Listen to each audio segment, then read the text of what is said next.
All right, so this is my go-to deadlift warm-up. We're aiming to open up the posterior chain, be able to set the back in a good position.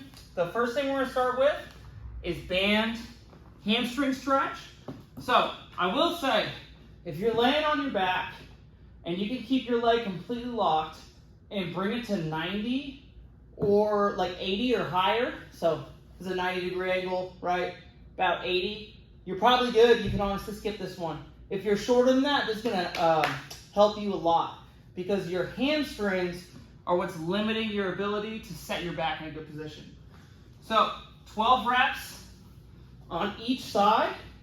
You're gonna bring your leg up to about where you feel a stretch. And then from here, try to back off. So bend the knee by bringing your foot that way. And when you extend, try to bring the shin forward. Squeeze your quad, lock your leg completely. You should feel a nice stretch back here. Try not to kick back this way because you're putting yourself in a position where you're no longer going to get a hamstring stretch. So we're bringing it forward, holding for about 3 seconds, and then relaxing. Hold for 3 seconds, relax. You're going to do 12 on each side of those. The next one is cat-cows, but not from the ground. So we'll start off, try not to rest your hands on your legs like this, but put the hands right in front of the knees. And then from here, we're going to pull our belly button up to the ceiling, rounding the back as much as possible.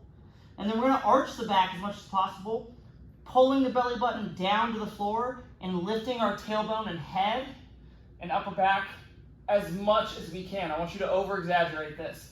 You'll do 5 right here. And then we'll slide down a little bit. We'll do 5 right here. Just like that, and then we'll slide down to about where you would be for your deadlift.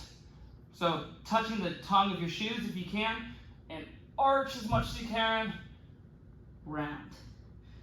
Arch as much as you can, and when you do this, if you just bring your shoulders back and down and pull the sternum forward, this is really your deadlift position. Right there.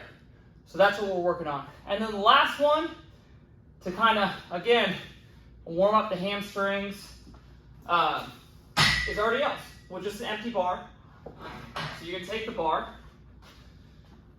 Again, proud chest, extended upper back. Keep your back nice and flat and work on this one on sending your butt backwards like you're trying to touch your butt to the wall behind you. So knees are slightly bent, but you don't want the knees going forward.